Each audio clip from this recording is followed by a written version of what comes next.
Merci, Monsieur le Président. Ma question s'adresse à Monsieur le Premier ministre. Monsieur le Premier ministre, sommes-nous un grand pays? Sommes-nous un grand pays lorsque 300 000 êtres humains n'ont pas un toit pour survivre? Sommes-nous un grand pays lorsque 7 millions de personnes ont besoin de l'aide alimentaire pour se nourrir? Sommes-nous un grand pays lorsque 8 000 enfants vivent dans un bidonville, ici, en France?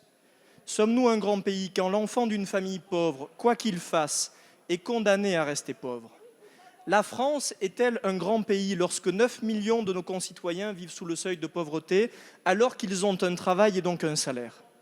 Emmanuel Macron annonçait fièrement en 2017 qu'avec son quinquennat, plus une seule personne ne mourrait dans la rue. En 5 ans, 528 êtres humains sont morts dans la rue. Nous savons que la France est un grand pays. Le grand pays de l'abbé Pierre qui lançait il y a 68 ans, jour pour jour, ce hurlement qui transperça l'hiver 54.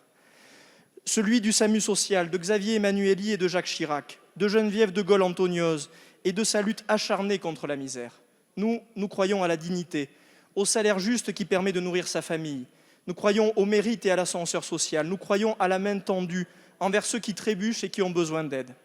Contrairement à Emmanuel Macron, nous ne pensons pas que certains Français réussissent et que d'autres sont rien. Je n'ai pas de questions à vous poser, Monsieur le Premier ministre, car vous ne ferez pas en 2 mois ce que vous avez été incapable de faire en 5 années. Il est inutile que vous fassiez semblant, mais j'ai une promesse à faire aux Français en notre nom. Demain, nous nous battrons de toutes nos forces pour que chaque Français trouve la dignité. Nous ferons ce que vous n'avez pas fait. Merci. La parole est à Madame Emmanuelle Wargon, ministre déléguée chargée du logement.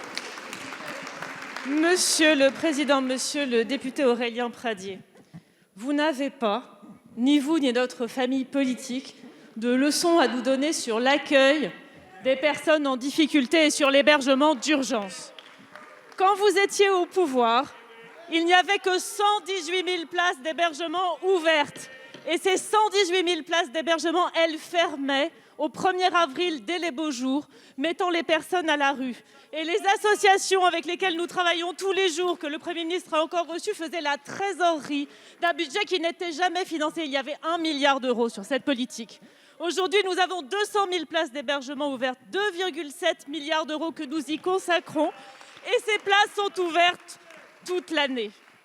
C'est face à votre majorité, monsieur le député, que l'abbé Pierre est venu pour la dernière fois pour son dernier combat politique dans cet hémicycle pour demander solennellement le maintien de la loi SRU que vous vouliez détruire.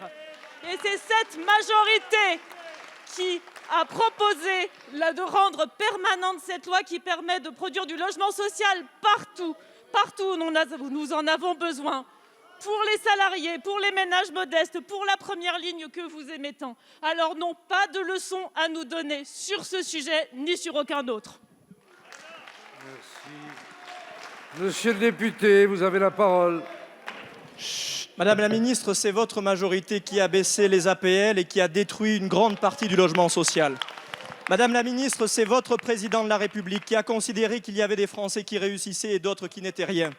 C'est notre famille politique qui, avec Xavier Emmanuelli et Jacques Chirac, ont fondé le SAMU social. Nous avons des leçons à vous donner et nous ferons demain ce que vous avez été incapable de faire. Merci.